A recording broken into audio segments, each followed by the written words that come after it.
Anda mesti pernah dengar kan pasal Jepun, sebuah gergasi ekonomi dengan industri yang sangat hebat. Tapi, pernah tak kita terfikir apa sebenarnya rahsia di sebalik semua kejayaan tu? Macam mana sebuah negara yang tak banyak sumber alam boleh jadi peneraju ekonomi dunia?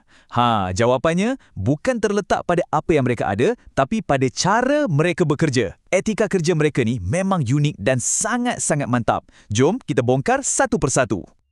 Okey, dalam perkongsian kali ini, kita akan lihat 4 perkara utama. Kita akan mula dengan asas disiplin diri, lepas tu kuasa pasukan, cara mereka mengejar kesempurnaan dan akhir sekali, falsafah kerja yang menyatukan semua ini.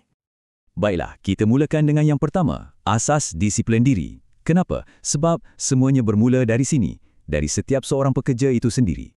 Konsep pertama yang sangat-sangat penting ialah gaman. Bayangkan macam ni, ia adalah satu prinsip untuk bertahan hadapi cabaran dengan sabar dan maruah.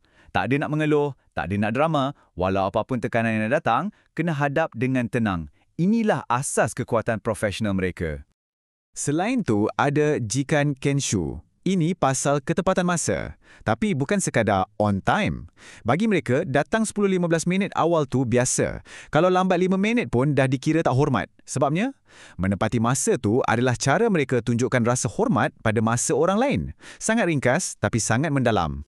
Dan cuba bayangkan kesannya, bila semua orang punctual, semua benda berjalan lancar. Mesyuarat mula tepat pada masanya, barisan pengeluaran bergerak tanpa henti, projek siap ikut jadual, semuanya berfungsi macam mesin yang dah diminyakan dengan baik, cekap dan jitu. Kemudian, kita ada Kinben. Ini pula pasal kerja keras dan dedikasi. Ia selari dengan semangat gan baru, yang bermaksud buat yang terbaik, tak kira betapa susahnya. Bagi mereka, kejayaan tu bukan sebab nasib, tapi hasil titik peluh dan usaha yang tak kenal penat. Okey, kita dah faham pasal disiplin diri setiap orang. Sekarang, macam mana semua disiplin ini digabungkan untuk membentuk satu pasukan yang padu dan luar biasa? Jom kita tengok. Kuncinya ialah wah. Wah ni macam gam yang lekatkan semua orang dalam satu pasukan. Ia adalah prinsip keharmonian kumpulan. Maksudnya, kejayaan pasukan tu lagi penting daripada nak tunjulkan diri sendiri. Kalau kat tempat lain, mungkin kita raikan superstar individu kan? Tapi di Jepun, keharmonian dan kejayaan bersama tu yang nombor satu. Jadi, kerja berpasukan tu adalah segalanya. Kalau ada yang cuba menonjol sangat sampai ganggu keharmonian, itu tak berapa eloklah. Sebab matlamat utama diorang menang sebagai satu pasukan. Dan keharmonian ini diperkuatkan lagi dengan chuseshin atau kesetiaan. Hubungan pekerja dengan syarikat tu bukan macam kontrak semata-mata. Ia dah macam keluarga kedua. Pekerja setia berpuluh tahun dan syarikat pula balas dengan jaminan kerja dan faedah yang baik. Satu hubungan dua hala yang sangat kukuh. Dan yang mengikat semua ni ialah regi atau etika dan adab. Benda macam tunduk hormat, cara bercakap yang sopan, itu semua bukan sekadar formaliti. Ia adalah cara untuk pastikan semua orang rasa dihormati, tak kira pangkat atau kuasa. Suasana kerja pun jadi lebih positif. Baiklah, dari disiplin dan kerja berpasukan, kita beralih kepada sesuatu yang Jepun sangat terkenal, iaitu kualiti. Macam mana mereka boleh hasilkan produk yang berkualiti tinggi dan tahan lama? Jom kita selami. Anda mesti pernah dengar perkataan ni, Kaizen. Kaizen ni bukan pasal buat perubahan drastik. Tak, ia adalah falsafah untuk buat penambahbaikan kecil-kecilan tapi secara berterusan. Setiap hari, setiap masa, sentiasa ada ruang untuk jadi lebih baik walau sikit. Dan kenapa ia sangat berkesan? Cuba tengok syarikat macam Toyota atau Honda. Di sana, idea untuk penambahbaikan tu bukan datang dari bos je. Tak. Setiap pekerja, dari lantai kilang sampailah ke pejabat, diberi kuasa untuk bagi cadangan. Inilah yang buat mereka sentiasa inovatif. Dan di sebalik semua proses ni, ada satu kepercayaan yang sangat mendalam. Bagi mereka, kerja yang baik, hasil kerja yang berkualiti, itu adalah cerminan maruah diri sendiri. Bukan sekadar kerja, tapi lambang kepribadian. Kepercayaan inilah yang wujudkan mentaliti Hinshitsu atau sifar kecacatan. Tak ada kompromi langsung bab kualiti. Setiap produk diperiksa dengan teliti, berlapis-lapis. Dan hasilnya, kita semua kenalkan jenama macam Sony, Canon, Seiko. Tahan lama, boleh dipercayai. Itulah buktinya.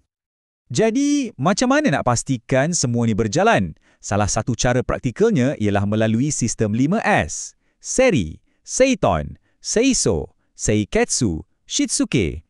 Ia adalah satu sistem untuk pastikan tempat kerja sentiasa kemas, tersusun dan efisien. Bila persekitaran kerja teratur, produktiviti pun meningkat. Okey, kita dah sentuh pasal disiplin, pasukan dan kesempurnaan. Sekarang, mari kita ikat semua ni sekali dan tengok gambaran besarnya, iaitu falsafah kerja Jepun. Kalau kita tengok di sini, semuanya saling berkaitan. Kaizen bawa kepada inovasi. Gaman pula hasilkan daya tahan kerja yang tinggi. Kinben tingkatkan produktiviti. Wah, kukuhkan kerjasama. Dan Shitsuke atau disiplin diri lahirkan pekerja yang bertanggungjawab. Bila semua ini digabungkan, ia jadi satu sistem yang sangat-sangat berkuasa. Jadi apa kesimpulannya? Kejayaan Jepun tu bukan sebab sumber alam mereka yang melimpah ruah. Bukan. Aset terbesar mereka adalah sumber manusia mereka. Rakyat mereka yang berdisiplin tinggi, yang fokus pada kualiti dan yang bekerja sebagai satu pasukan. Itulah rahsia sebenar kekuatan mereka. Dan untuk pastikan kualiti ini sentiasa ada, mereka amalkan Shogai Gakushu, pembelajaran sepanjang hayat. Bagi mereka, belajar ni tak berhenti di sekolah atau universiti. Ia satu proses berterusan supaya mereka sentiasa relevan dan mampu bersaing di peringkat global. Jadi ingat ya, 10 prinsip utama ni semuanya saling melengkapi. Disiplin, kerjasama, kualiti, bila digabungkan, ia mencipta satu budaya kerja yang luar biasa hebatnya. Dan untuk penutup, mari kita renungkan kata-kata ni. Kerja bukan sekadar mencari rezeki, tetapi mencipta nilai dan maruah diri. Ini mungkin intipati sebenar falsafah mereka. Kerja tu ada makna yang lebih mendalam, iaitu untuk menyumbang sesuatu yang bernilai dan pada masa yang sama mengangkat maruah diri sendiri.